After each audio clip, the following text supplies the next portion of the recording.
역시나 검찰은 이준석을 소환하는 것은 물론 최종 수괴로까지 정해놓은 것 같습니다. 검찰이 서울 출장 조사까지 감수하며 이준석을 향한 전방위적 압박을 높이고 있습니다. 한겨레 단독입니다. 창원지검이 22년 김영선 공천 개입에 대한 수사를 본격화하며 주요 관련자들이 서울 여의도에 모여있는 만큼 수도권 지역 검찰청까지 활용해가며 수사에 속도를 낼 방침이라고 합니다. 또한 21일 한겨레 취재 결과 창원지검 수사팀은 이번 주부터 당시 국힘의 일부 공관위원들을 서울 동부지검으로 불러 수사를 진행할 예정이라고 합니다. 일단 자세한 소식을 여러분께 전하기 앞서 이번 보도가 사실상 창원지검 발일 가능성이 높은 만큼 이들이 왜 이런 보도를 흘렸는지 생각해봐야 하는데, 기사를 읽어보면 읽어볼수록 역시나 검찰은 서두에 말한 대로 이준석을 최종 목표로 두고 아랫 단계에서부터 상향식으로 올라가고 있는 것으로 보입니다.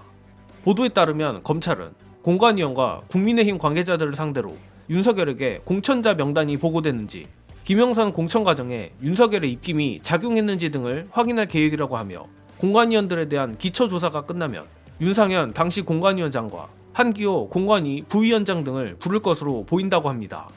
저로선 이 대목을 보고 웃음밖에 안 나왔는데, 친윤으로 도배가 된 국민의힘 공관위원들이 윤석열에게 불리한 진술을 할 리도 없을 것이고, 검찰이 정말로 윤석열과 김건희를 향한 수사 의지가 있다면 애초에 이런 식으로 수사를 어떻게 할지 언론에 흘리지도 않았을 겁니다. 결국 저로선 현재 윤석열의 공천 개입 의혹을 부인하고 있는 윤상현과 한기호를 불러 사실상의 요식행위 조사를 한 다음 당시 당대표 이준석을 최종 수괴로 덮어씌우겠다는 그림으로밖에 보이지 않는데, 아니나 다를까 검찰은 이준석도 소환해 조사한다는 방침이라고 합니다.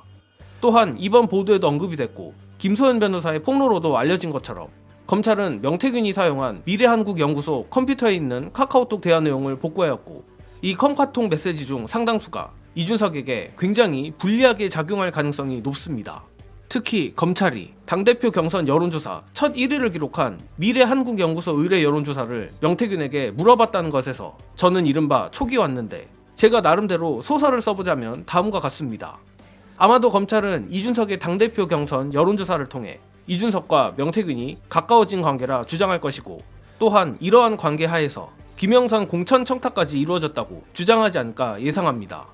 역시나 이준석도 독박을 쓸 수는 없기에 윤석열과 김건희를 향한 온갖 난사를 하겠지만, 검찰은 윤상현과 한기호 및 당시 공관위원들의 진술과 일치하지 않는다며 이준석의 개인 변명으로 치부할 가능성이 높다고 봅니다.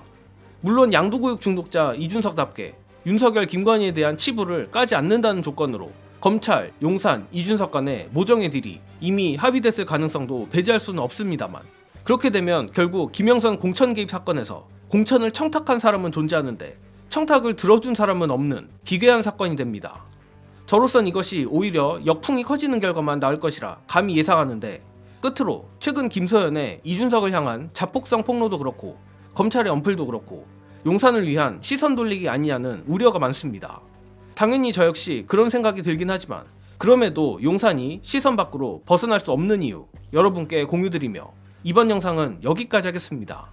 시청해주신 여러분 감사합니다. 명태균 씨 전용 하드에 담겨있는 카톡 메시지 내용을 상당 부분을 봤는데 대부분이 이제 이준석 관련 내용이더라. 그럴 리는 없겠죠. 왜냐하면 명태균 씨가 이준석과 교류를 한다 하더라도 기본 베이스는 용산, 특히나 김건희 씨였으니까. 근데 김건희 씨하고 카톡이 아닌 다른 방식으로 소통했을 수는 있는데 어쨌든 그래요. 그리고 이제 지나가는 얘기인데 김소연 변호사가 막 이제 활약을 하고 그러니까 다들 이제 좀 경계하면서 많이들 한 얘기가, 핵심은 용산인데 이준석, 오세훈 이쪽으로 막 김종인으로 퍼져가는 거 이거 바람직하지 않다라고 얘기하는데, 저는 가만히 지켜본 결과 그렇지 않은 것 같아요. 이게 작은 싸움이 아니라 거대한 싸움이에요. 정권의 명운을 건 싸움이 되기 때문에 여기에 연관된 모든 사실이 다 파악이 돼갖고 함께 여기저기 다 터져나가는 건 진행 과정 중에는 바람직한 거였다고 생각이 들어서 김소연 변호사에게 열사라는 호칭을 붙여주고 싶어요. 열사요? 네. 너무 과한 호칭이 아닐까? 훌륭하셨다. 앞으로도 더 많은 활약을 기대한다.